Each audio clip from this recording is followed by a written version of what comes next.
ബിസ്മില്ലാ അൽഹംദുലില്ലാ വസ്സലാത്തു വസ്സലാമു അലാ റസൂലില്ലാ സയ്യിദിനാ മുഹമ്മദിൻ വആലിഹി വസഹ്ബിഹി അജ്മഈൻ. നമ്മൾ ഇന്ന് അബൂ താലിബിനെ കുറിച്ച് പറയാമെന്നായിരുന്നു ഇന്നലെ പറഞ്ഞിരുന്നത്. പക്ഷേ നോട്ടീസിൽ കൊടുത്തതുപോലെ ഫാത്തിമ ബീവിയെ കുറിച്ച് തന്നെ പറയാൻ ആണ് ഞാൻ ഉദ്ദേശിക്കുന്നത്. യഥാർത്ഥത്തിൽ ആരാണ് ഫാത്തിമ എന്ന ഒരു ചോദ്യത്തിൽ നിന്നാണ് ഫാത്തിമയെക്കുറിച്ചുള്ള ഏത് ചർച്ചയും ആരംഭിക്കേണ്ടത്. ഫാത്തിമയ്ക്കൊരു പേരുണ്ട്, ഉമ്മു അബീഹ എന്നാണ് അവരുടെ നാമം. ഉമ്മു അബീഹ, വാപ്പയുടെ ഉമ്മ എന്നാണ്. അതായത് തൻ്റെ വാപ്പയുടെ മാതാവ് എന്ന ഒരു തലത്തിലാണ് ഫാത്തിമ ബീവി അറിയപ്പെടുന്നത്.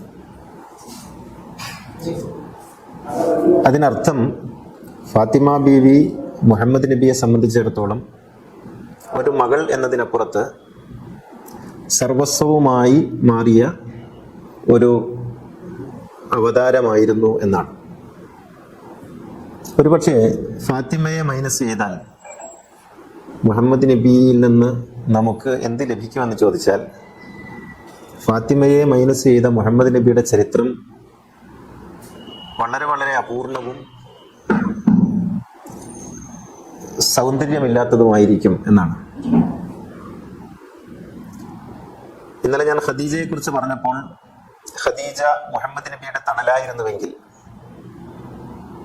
ഫാത്തിമയിലേക്ക് വരുമ്പോൾ ഖദീജ മുഹമ്മദ് നബിയുടെ ധമനികളിലെ രക്തമായിരുന്നു എന്ന് പറയാം.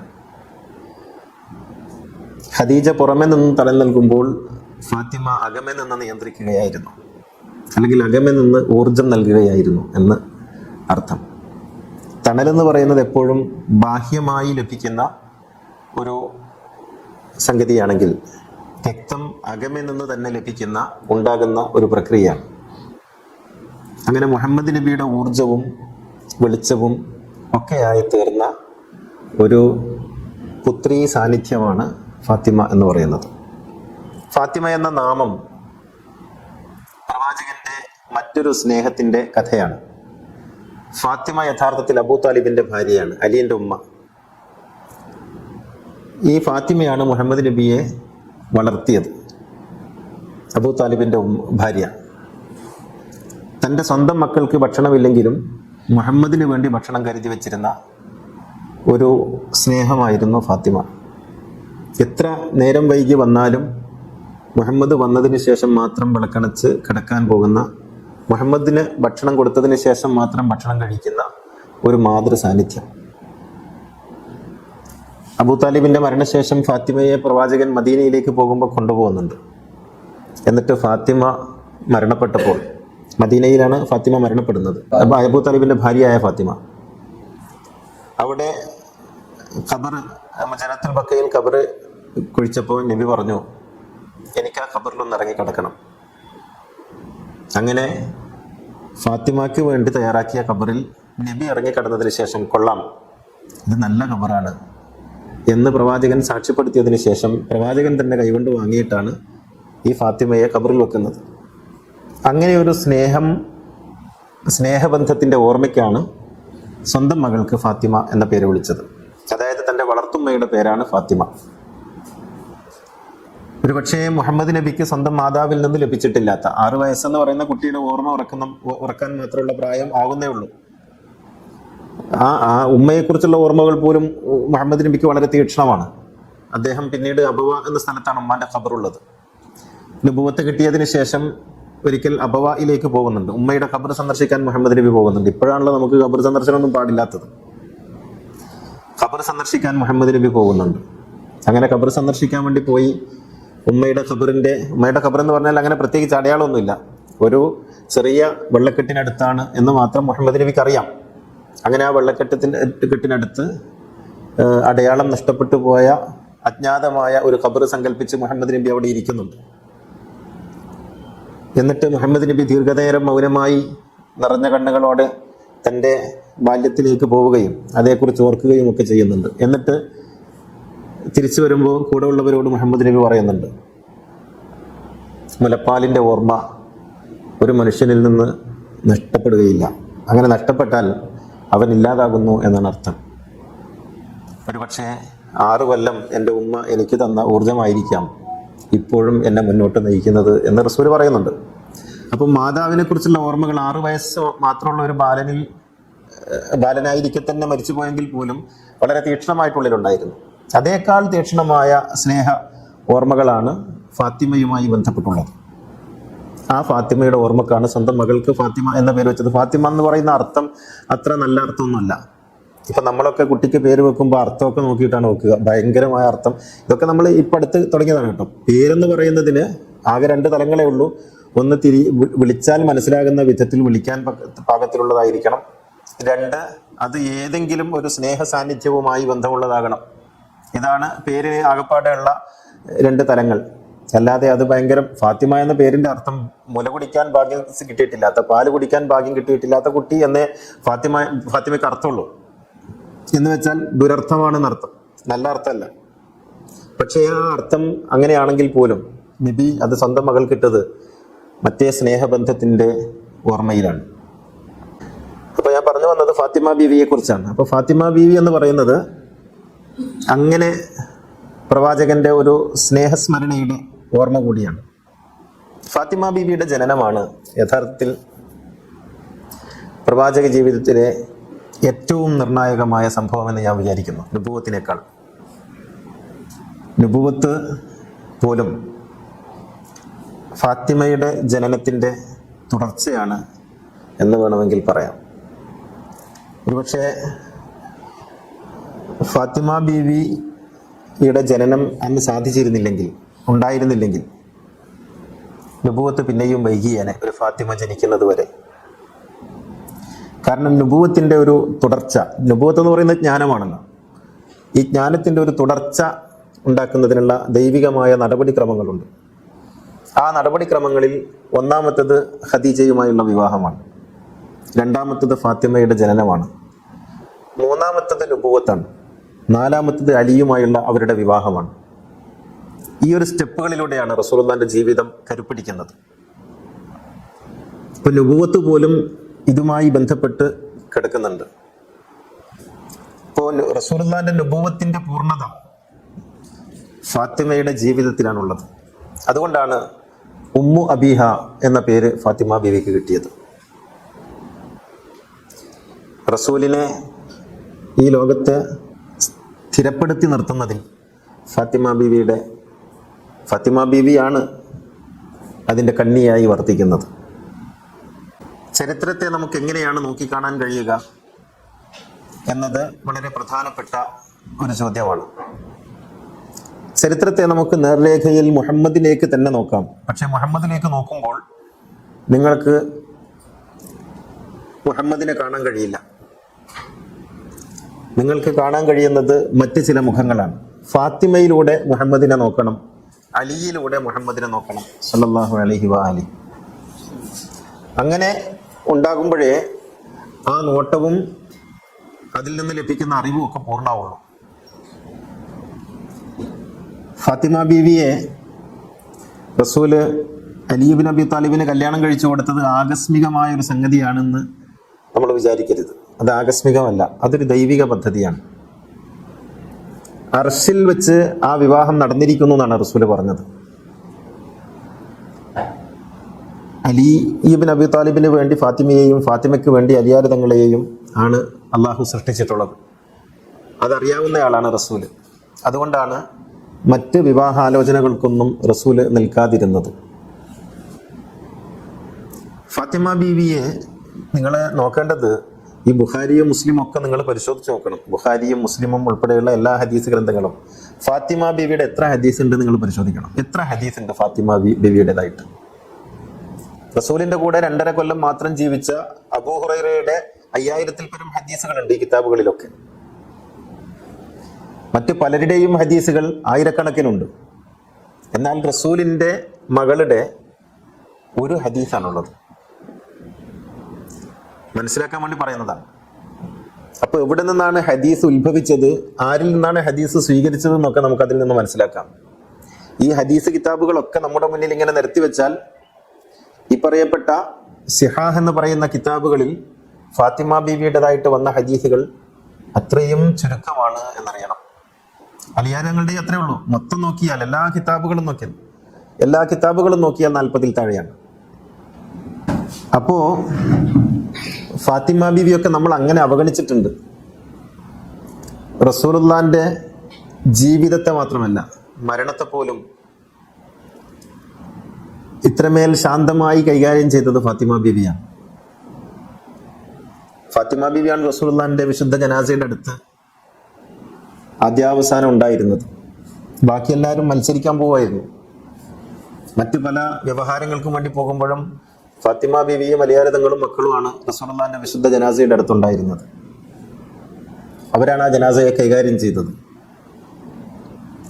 അങ്ങനെ അവസാനം റസൂലുള്ളാന്റെ ജനാസയൊക്കെ മറമാടി കഴിഞ്ഞതിന് ശേഷമാണ്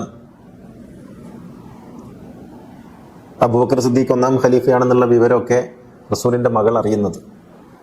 അത് മറ്റൊരു പൊളിറ്റിക്സും മറ്റൊരു ചരിത്രവും ആയതുകൊണ്ട് ഞാനിപ്പോൾ ആ വഴിയിലേക്ക് പോകുന്നില്ല. ഞാൻ പറയുന്നു, ഫാത്തിമത്തു ബിദ്അത്തും മിന്നി, എൻ്റെ തന്നെ ഒരു ഭാഗമാണ് ഫാത്തിമ എന്ന് റസൂല് പറഞ്ഞ സ്വന്തം മകളെ കുറിച്ച്, മൻ ആദാഹ ഫഖദ് യൂദീനി, ആരാണോ ഫാത്തിമയെ പ്രയാസപ്പെടുത്തുന്നത് അവൻ എന്നെയാണ് പ്രയാസപ്പെടുത്തുന്നത് എന്ന് റസൂല് പറഞ്ഞ ഫാത്തിമ ബീവിയോട് നമ്മൾ കാണിച്ചത് എന്താണ്? നമ്മൾ എന്ന് പറഞ്ഞാൽ മുസ്ലിം സമൂഹം, മറ്റുള്ളവരല്ല. റസൂലുള്ള വഫാത്തായി കിടക്കുന്ന സമയത്ത്, വഫാത്തായതിനു ശേഷം ദിവസങ്ങൾ കഴിഞ്ഞപ്പോൾ റസൂലുള്ളാന്റെ സ്വത്ത്, സ്വന്തം വാപ്പയുടെ സ്വത്ത്, അത് ചോദിച്ചിട്ട് ഭരണാധികാരിയായ അബൂബക്കർ സിദ്ദീഖിനെ സമീപിക്കുന്നുണ്ട് ഫാത്തിമ ബീവി. ഫതക്ക് എന്ന് പറയുന്ന സ്ഥലത്തുള്ളൊരു തോട്ടം, അത് എൻ്റെ വാപ്പയുടേതാണ്, എനിക്ക് തരേണ്ടതാണ്. അബൂബക്കർ സിദ്ദീഖ് എന്തോ ചില സമ്മർദ്ദങ്ങൾക്ക് വഴങ്ങിയോ മറ്റോ പറയുന്നു, അത് പ്രവാചകൻ്റെതാണ്, പ്രവാചകന്മാരുടെ സ്വത്ത് അനന്തരം എടുക്കാൻ പാടില്ല എന്ന് പറയുന്നുണ്ട്. അപ്പൊ ഫാത്തിമ ബീവി പറഞ്ഞു, വവരിസ സുലൈമാനു ദാവൂദ് ദാവൂദ് നബിയുടെ അനന്തരാവകാശം സുലൈമാൻ നബിക്ക് കിട്ടിയെന്ന് ഖുർആൻ പറയുന്നുണ്ടല്ലോ, അപ്പൊ എനിക്ക് പറ്റൂലേ എന്ന് ചോദിക്കുന്നുണ്ട്. പക്ഷെ അബൂബക്കർ സിദ്ദീഖ് കൊടുത്തില്ല, സ്വന്തം വാപ്പാന്റെ സ്വത്ത് കൊടുത്തില്ല, കരഞ്ഞുകൊണ്ട് ഇറങ്ങിപ്പോയി. എന്നിട്ട് പള്ളിയിൽ ചെന്നൊരു ഖുത്ബ പറഞ്ഞു. സ്ത്രീകൾ ഖുത്ബ പറയുന്നതിനെ കുറിച്ച് നിങ്ങൾ കേട്ടിട്ടില്ലല്ലോ. അൽ ഖുത്ബത്തുൽ ഫദക്കിയ എന്ന് പറയുന്ന ഒരു ഖുത്ബ ഉണ്ട് ഫാത്തിമ ബീവിയുടേത്. അൽ ഖുത്ബത്തുൽ ഫദക്കിയ. പള്ളിയിൽ പോയിട്ട് മിമ്പറിൽ കയറി നിന്നിട്ട് ജനങ്ങളോട് പറഞ്ഞു, എനിക്ക് നീതി നിഷേധിക്കപ്പെട്ടിരിക്കുന്നു, മുഹമ്മദിന്റെ മകളായ എനിക്ക് നീതി നിഷേധിക്കപ്പെട്ടിരിക്കുന്നു, എനിക്ക് അവകാശപ്പെട്ട എൻ്റെ വാപ്പയുടെ സ്വത്ത് എനിക്ക് തരാതിരിക്കുന്നു, നിങ്ങൾ അറിയണം എന്ന് പറഞ്ഞിട്ട് മിമ്പറിൽ കയറി പ്രസംഗിച്ചിട്ടാണ് ഫാത്തിമ ബീവി തിരിച്ചു പോകുന്നത്. സ്ത്രീകൾക്ക് പള്ളി പാടില്ല, മിമ്പർ പാടില്ല എന്നൊക്കെ പറഞ്ഞില്ലേ, എങ്കിലും റസൂലുള്ളാന്റെ മകള് മിമ്പറിൽ കയറി തനിക്ക് നിഷേധിക്കപ്പെട്ട നീതിയെക്കുറിച്ച് സമൂഹത്തോട് പറഞ്ഞിട്ട് അൽ ഖുത്ബത്തുൽ ഫദക്കിയ എന്നത് അറിയപ്പെടുന്നുണ്ട്. ആർക്കും ഒന്നും പറയാൻ കഴിഞ്ഞില്ല. അത് കഴിഞ്ഞ് ഏതാണ്ട് 1.5 മാസം കഴിഞ്ഞപ്പോഴേക്കും ഫാത്തിമ ബീവി കൊല്ലപ്പെട്ടു. ഫാത്തിമ ബീവി മരിച്ചതല്ല. നിങ്ങൾ ഏതെങ്കിലും മദ്രസയിലെ പാഠപുസ്തകത്തിൽ ഫാത്തിമ ബീവിയുടെ മരണത്തെക്കുറിച്ച് പഠിക്കുന്നുണ്ടോ? പഠിപ്പിക്കൂല. നമ്മുടെ മദ്രസ പാഠപുസ്തകങ്ങൾ ഇപ്പോൾ ഫാത്തിമ ബീവി ഇല്ല. ഫാത്തിമ ബീവി പഠിപ്പിക്കപ്പെടുന്നില്ല. തീ വെച്ച് കൊന്നതാണ്, ആരാണെന്നറിയില്ല. ഫാത്തിമ ബീവിയും മക്കളും അലിയാരിതങ്ങളും വീട്ടിൽ കിടന്നുറങ്ങുന്ന സമയത്ത് വീട്ടിന് തീ വെക്കുകയും അങ്ങനെ വീട് കത്തിച്ചാമ്പലായി പോവുകയും ചെയ്തു. അതിൽപ്പെട്ട് തീപ്പൊള്ളലേറ്റാണ് ഗർഭിണിയാണെന്ന് ഫാത്തിമ ബീവി, ഗർഭിണിയായ ഫാത്തിമ ബീവി കൊല്ലപ്പെടുന്നത്. ഈ സമൂഹം നബി കുടുംബത്തോട് പ്രവർത്തിച്ച രീതിയാണത്. 1 റസൂലിനെ കൊന്നു, 2 റസൂലിന്റെ മകളെ കൊന്നു. അവിടെയും തീർന്നില്ല. ആ റസൂലിന്റെ മകളുടെ ജനാസയിൽ പങ്കെടുത്തത് 30-ൽ താഴെ ആളുകളാണ്. റസൂലുള്ളാന്റെ പുന്നാര മകൾ ഫാത്തിമയുടെ ജനാസയിൽ പങ്കെടുത്തത് 30-ൽ താഴെ ആളുകളാണ്. രാത്രിയാണ് മറമാടിയത്. ഖലീഫയായ അബൂബക്കർ സിദ്ദീഖിനെ കാണാൻ വരാൻ കഴിഞ്ഞില്ല. നിങ്ങൾ ആലോചിച്ച് നോക്കണം. 1-2 കിലോമീറ്റർ അപ്പുറത്തിരിക്കുന്ന അബൂബക്കർ സിദ്ദീഖിന് ഫാത്തിമ ബീവിയുടെ ജനാസ കാണാൻ വരാൻ കഴിഞ്ഞില്ല. ആയിഷ ബീവി വന്നു കാണാൻ കഴിയാതെ തിരിച്ചുപോയി. ഈ ചരിത്രമൊക്കെ ഒന്ന് നിങ്ങൾ പഠിക്കണം. നമ്മിൽ നിന്ന് മറച്ചു വെച്ച ഒരുപാട് ചരിത്രങ്ങളുണ്ട്. ഞാൻ പറയുന്നത്, റസൂലുള്ളാന്റെ മകൾ ഫാത്തിമ ബീവിയുടെ ജനാസ നിസ്കാരത്തിന് അബൂബക്കർ സിദ്ദീഖിന് പങ്കെടുക്കാൻ കഴിഞ്ഞില്ല. ആയിഷ ബീവിക്ക് മയ്യത്ത് കാണാൻ കഴിഞ്ഞില്ല. 30-ൽ താഴെ ആളുകൾ മാത്രമാണ് ജനാസയിലും മറമാടുന്നതിലൊക്കെ പങ്കെടുത്തത്. രാത്രി മറമാടേണ്ടി വന്നു. നമ്മൾ പറയും പകല് കൊണ്ടുപോകരുതെന്ന് ഫാത്തിമ ബി വസിയത്ത് ചെയ്തിട്ടാണ്, ആളുകൾ കാണരുതെന്ന് പറഞ്ഞത് കൊണ്ടാണെന്നൊക്കെ ഒരു കള്ള ഹദീസ് നമ്മൾ ഉണ്ടാക്കി വെച്ചു. റസൂല് വഫാത്താകുമ്പോൾ ഫാത്തിമ ബീവി ആദ്യം കരഞ്ഞു, പിന്നെ ചിരിച്ചു. ആദ്യം കരഞ്ഞത് റസൂല് വഫാത്താകുന്നത് കൊണ്ടും പിന്നെ ചിരിച്ചത് ആദ്യമായിട്ട് താനാണ് മരിക്കുക എന്നത് അറിയിച്ചത് കൊണ്ടുമാണ്. അങ്ങനെ പറഞ്ഞു വെച്ചാൽ പിന്നെ കൊല്ലുന്നതിന് കുഴപ്പമില്ല. ഇങ്ങനെയാണ് നമ്മൾ ഹദീസുകൾ ഉണ്ടാക്കുന്നത്. ഫാത്തിമ ബീവിയുടെ ജീവിതം യഥാർത്ഥത്തിൽ ഒട്ടും മധുരം ഉള്ളതായിരുന്നില്ല. ഉമ്മ മരിക്കുന്നത് വരെ, ഖദീജ ബീവി മരിക്കുന്നത് വരെ ഉമ്മയുടെ തണലിലായിരുന്നു. പക്ഷെ അപ്പോഴും മർദ്ദനങ്ങളുടെ, ബഹിഷ്കരണങ്ങളുടെ, പീഡനങ്ങളുടെ ഒരു ദുരിതപർവമായിരുന്നല്ലോ ഉണ്ടായിരുന്നത്. ബാല്യകാലം ഉണ്ടായിരുന്നില്ല ഫാത്തിമ ബീവിക്ക്. കാരണം ഏതാണ്ട് 5 വയസ്സൊക്കെ ഉള്ളപ്പോൾ തന്നെ നുബുവത്ത് കിട്ടുന്നുണ്ട്. ആ നുബുവത്ത് കിട്ടിയതോടുകൂടി ഭീഷണികളും മർദ്ദനങ്ങളൊക്കെ ആണല്ലോ ഉണ്ടാകുന്നത്. പിന്നെ അതാണ് അന്തരീക്ഷം.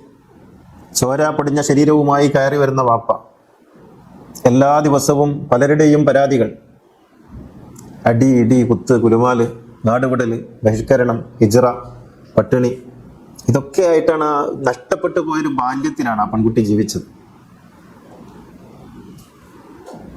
നിങ്ങൾക്കറിയാവുന്ന ചരിത്രമാണല്ലോ. പ്രവാചകൻ സുജൂദ് ചെയ്തപ്പോൾ തലയിലേക്ക് ഒട്ടകത്തിന്റെ കുടൽമാലയൊക്കെ ഇട്ടുപോയപ്പോൾ ഈ കുഞ്ഞു പെൺകുട്ടി പോയിട്ടാണ് അത് മാറ്റി കൊടുക്കുന്നത്. അന്ന് 5-8 വയസ്സേ ഉള്ളൂ. ഈ 8 വയസ്സുകാരിയായ പെൺകുട്ടി പോയിട്ടാണ് ഈ ഭാരമുള്ള കുടൽമാല എടുത്തിട്ട് മാറ്റി വെക്കുന്നത്. എന്നിട്ട് നിഷ്കളങ്കമായി ചോദിക്കുന്നുണ്ട്, എന്തിനാണ് ഇവരിത് ചെയ്യുന്നത്, എന്തിനാണ് വാപ്പ ഇങ്ങനെ ബുദ്ധിമുട്ടിക്കുന്നത് എന്ന് ചോദിക്കുന്നുണ്ട്. അറിയില്ല.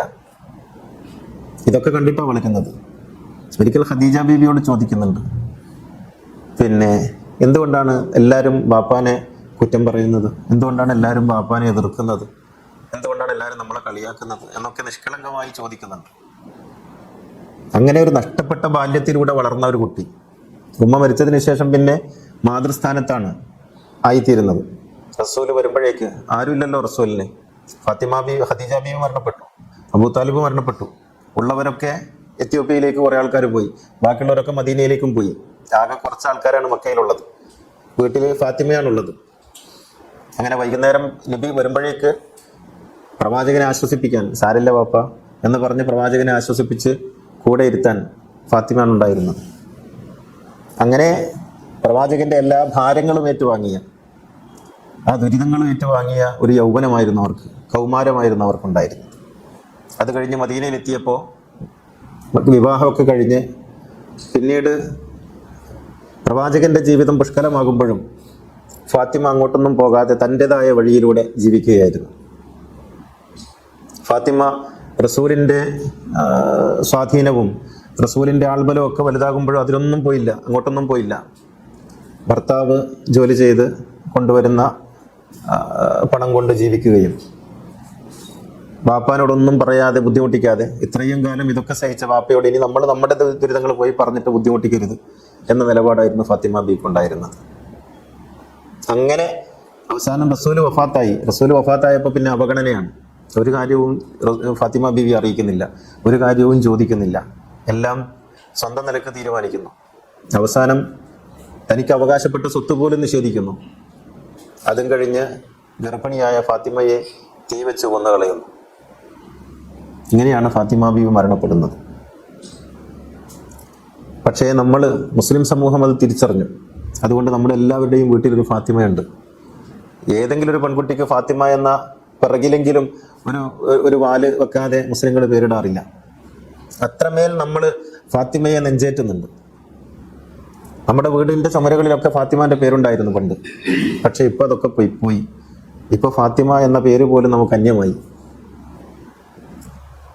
നമ്മളൊരു കുടുംബത്തെ വിസ്മരിക്കാൻ ശ്രമിച്ചുകൊണ്ടിരിക്കുകയാണ്. ആ കുടുംബത്തെ പൂർണ്ണമായും നമ്മുടെ സംസ്കാരത്തിൽ നിന്ന്, നമ്മുടെ ഓർമ്മകളിൽ നിന്ന് ഇല്ലായ്മ ചെയ്യാൻ ശ്രമിച്ചുകൊണ്ടിരിക്കുകയാണ് ആരൊക്കെയാണ്. അങ്ങനെ നമുക്ക് മുആവിയ റളിയല്ലാഹു അൻഹു ആവുകയും യസീദ് റളിയല്ലാഹു അൻഹു ആവുകയും അബൂ സുഫിയാൻ റളിയല്ലാഹു അൻഹു ആവുകയും ചെയ്യുമ്പോൾ അലിയാർ തങ്ങളും ഹസനും ഹുസൈനും ഫാത്തിമയും ഒക്കെ നമ്മുടെ വിസ്മൃതിയിലേക്ക്, നമ്മുടെ ഒന്നും അല്ലാത്ത അവസ്ഥകളിലേക്ക് പോകുന്നു. പാടില്ലാത്തവർക്ക് തർലിയത്ത് ചെല്ലുകയും ഓർക്കേണ്ടവരെ വിസ്മരിക്കുകയും ചെയ്യുന്ന തലതിരിഞ്ഞ ഒരു ചരിത്ര ബോധത്തിലേക്കാണ് നമ്മളൊക്കെ നീങ്ങിക്കൊണ്ടുവന്ന് ഇരിക്കുന്നത്. ഇപ്പോഴും നമുക്ക് ഇന്നേ വരെ തോന്നിയിട്ടില്ലല്ലോ എന്തുകൊണ്ടാണ് ഫാത്തിമ ബീവിയെ നമ്മളെ മദ്രസയിൽ പഠിപ്പിക്കാത്തത്, അലിയാർ തങ്ങളെ പഠിപ്പിക്കാത്തത്. എന്തൊക്കെ കഥകളാണ് നമ്മുടെ മദ്രസയിൽ പഠിപ്പിക്കുന്നത്, എന്തൊക്കെ കഥകൾ പഠിപ്പിക്കുന്നു. പക്ഷെ നമ്മൾ പഠിക്കേണ്ടതൊന്നും പഠിക്കുന്നില്ലല്ലോ. അഹ്ലുബൈത്തിന്റെ ചരിത്രം എവിടെയെങ്കിലും പഠിക്കുന്നുണ്ടോ?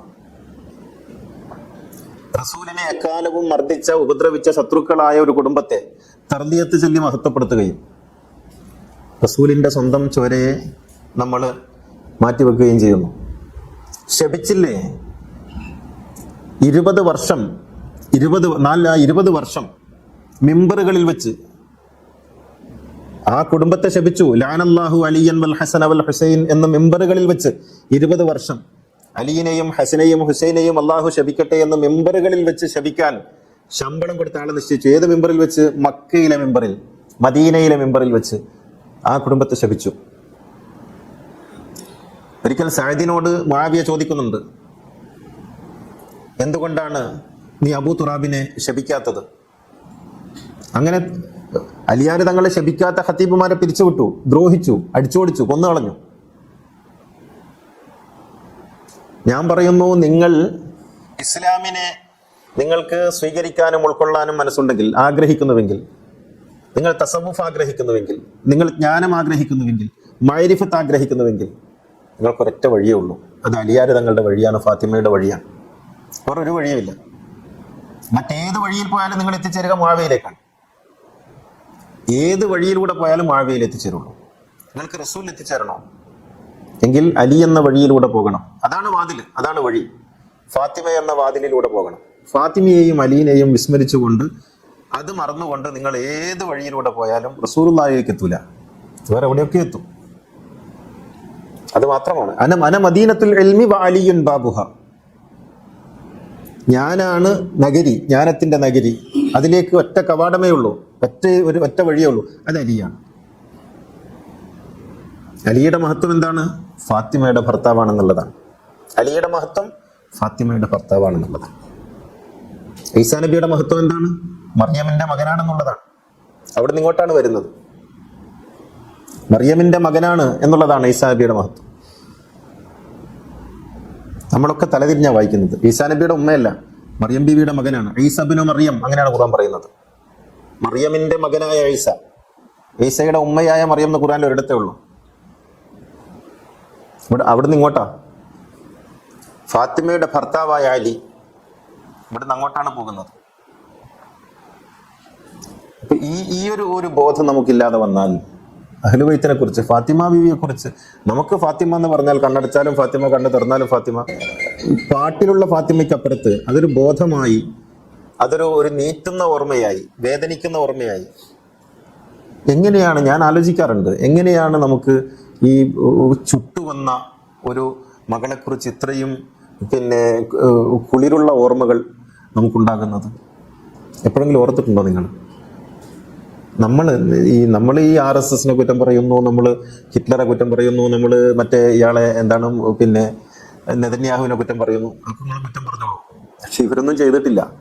ഇവരൊന്നും അല്ല റസൂലിന്റെ മക്കളെ കൊന്നത്, റസൂലുള്ളാഹിക്ക് വിഷം കൊടുത്തത് ഒക്കെ ഈ സമൂഹത്തിൽ തന്നെ ഉള്ളവരാണ്. നമ്മൾ ഇപ്പോഴും റളിയല്ലാഹു അൻഹു ചെല്ലുന്ന ആളുകളാണ് ഇതൊക്കെ ചെയ്തുകൊണ്ടിരിക്കുന്നത്. എന്നിട്ട് മുആവിയയെ കുറ്റം പറയുമ്പോഴേക്ക്, അല്ലെങ്കിൽ മുആവിയയെ കുറിച്ച് ഇത് പറയുമ്പോഴേക്ക് മുആവിയയെ കുറ്റം പറഞ്ഞു, സഹാബിയെ കുറ്റം പറഞ്ഞു എന്ന് പറഞ്ഞിട്ട് ആളുകൾ ഓടി വരും. ആരാണ് സഹാബി? റസൂലുള്ളാഹിന്റെ മകളെ കൊന്നവനാണോ സഹാബി? അലിയാർ തങ്ങളോട് യുദ്ധം ചെയ്തവനാണോ സഹാബി? ഹസൻ റളിയല്ലാഹു അൻഹുവിന് വിഷം കൊടുത്തു കൊന്നവനാണ് സഹാബി? ആരാണ് സഹാബി? ഹുസൈന്റെ തലയറുത്ത് കളഞ്ഞവനാണോ സഹാബി? ആരാ സഹാബി? ഈ റസൂലുള്ളാഹിനോടുള്ള മഹബത്ത് എന്ന് പറഞ്ഞാൽ എന്താ? മൗലൂദോ? മൗലൂദൊക്കെ ആ സ്നേഹത്തിന്റെ നിറവിൽ നിന്ന് ഓതണം, നല്ലത്. പക്ഷെ ഞാൻ ചോദിക്കുന്നത്, മൗലൂദ് ഓതലാണോ റസൂലുള്ളാഹിന്റെ സ്നേഹം? ഈ കുടുംബത്തിന്റെ കഥ അറിഞ്ഞില്ലെങ്കിൽ, അഹ്ലുബൈത്തിന്റെ ചരിത്രം അറിഞ്ഞില്ലെങ്കിൽ, അഹ്ലുബൈത്തിനെ നെഞ്ചോട് ചേർത്ത് വെക്കാൻ നമുക്ക് സാധിക്കുന്നില്ലെങ്കിൽ, പിന്നെ എന്ത് മഹബത്തിനെ കുറിച്ചാണ് നിങ്ങൾ സംസാരിച്ചുകൊണ്ടിരിക്കുന്നത്? ആ കുടുംബത്തിന്റെ വേദനകൾ നമ്മൾ ഏറ്റെടുക്കുന്നില്ലെങ്കിൽ, അത് നമ്മുടെ കണ്ണ് നനയിക്കുന്നില്ലെങ്കിൽ, പിന്നെ എന്ത് മഹബത്താണ്? എന്നിട്ട് അവരെ കുറിച്ച് പറയുമ്പോഴേക്ക് ഷിയ, അവരെ കുറിച്ച് വല്ലത് ഓർക്കുമ്പോഴേക്ക് റാഫിദി, അവരെക്കുറിച്ച് വല്ലതും നമ്മൾ സംസാരിച്ചു പോയാൽ ഇസ്ലാമിന് പുറത്ത്, എങ്കിൽ പുറത്തു പോകണം, എന്നിട്ട് അവിടെ നിന്ന് സംസാരിക്കണം. റസൂലുള്ളാഹിന്റെ കുടുംബത്തെക്കുറിച്ച് പറഞ്ഞിട്ട് പുറത്തു പോവുകയാണെങ്കിൽ പുറത്തു പോയിക്കോട്ടെ. ആരാണ് ഈ പുറത്ത് അകത്തേക്കുള്ള കളം വരച്ചത്? അപ്പോൾ റസൂലുള്ളാഹിന്റെ കുടുംബം എന്ന് പറയുന്നത്, അതിൽ ഫാത്തിമ എന്ന് പറയുന്നത് റസൂലുള്ളാഹിനെ റസൂലുള്ളയാക്കിയ സ്നേഹത്തിന്റെയും ശക്തിയുടെയും പേരാണ്. അതുകൊണ്ടാണ് അവർക്ക് ഉമ്മു അബീഹ എന്ന പേര് വന്നത്.